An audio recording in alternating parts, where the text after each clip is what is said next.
నమస్తే C voice news కి స్వాగతం. జంగారెడ్డిగూడెం పట్టణంలోని సూర్య విద్యా సంస్థల్లో సంక్రాంతి సంబరాలను గురువారం ఘనంగా నిర్వహించారు.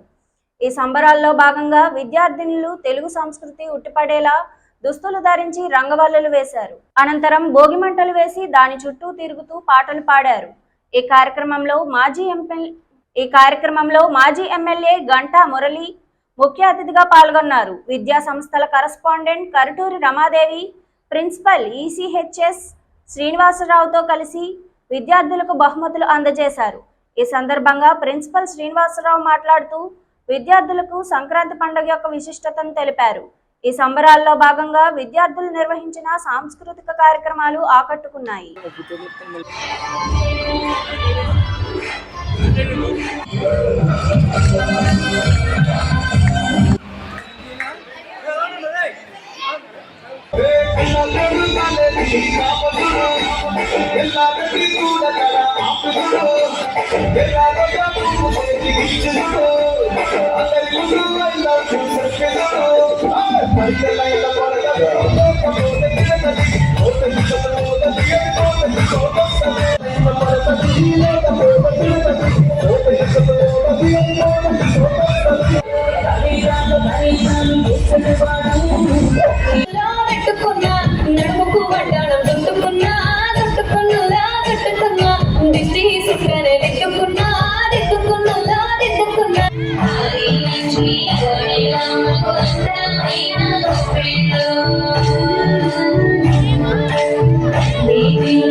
విద్యార్థులకు స్వాభినందనలు, శుభాశీస్సులు.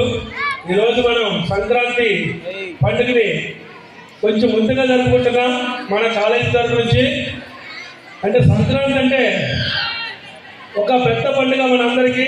ఇక్కడ హిందూ, క్రిస్టియన్, ముస్లిం అనే భేదాభిప్రాయాలు లేకుండా అందరూ చేసుకునేటటువంటి ఒక బిగ్గెస్ట్ ఫెస్టివల్ ఏదైనా ఉందంటే సంక్రాంతి. మనం జూన్ నుండి లేదా జూలై నుండి మన పేరెంట్స్ అందరూ కూడా పొలాలకు వెళ్ళి అగ్రికల్చర్ ల్యాండ్స్ లో కష్టపడి పంటలన్నీ పండిస్తారు. పంటలన్నీ చేతికి వచ్చే టైం ఇదే. పంటలన్నీ చేతికి వచ్చిన తర్వాత పంట కష్టాన్ని మర్చిపోవడం కోసం ఒక ఫెస్టివల్ ని మన పూర్వీకులు ఎవరో ఈ మంత్లో అరేంజ్ చేయడం జరిగింది. అదే సంక్రాంతి. ఒక్కొక్క ఏరియాలో ఒక్కొక్క విధంగా సంక్రాంతిని రకరకాల పేర్లతో తెలుసుకుంటారు. ఎక్కడ ఎవరు ఏం చేసుకున్నా వీరందరూ కూడా శ్రామికుల యొక్క పండుగ, కష్టజీవుల యొక్క పండుగ. కష్టజీవులు ఒక 3 రోజులు సంతోషంగా ఎంజాయ్ చేసినటువంటి ఇది సంక్రాంతి. అందువల్ల అందరికీ విద్యార్థులకు, అలాగే అధ్యాపకులకు, అలాగే ఉపాధ్యాయులకు, పుర ప్రజలకు, అలాగే శ్రేయాభిలాషులకు, మిత్రులకు అందరికీ కూడా నా యొక్క సంక్రాంతి శుభాకాంక్షలు. ఈ వార్తలు ఇంతటితో సమాప్తం. నమస్కారం.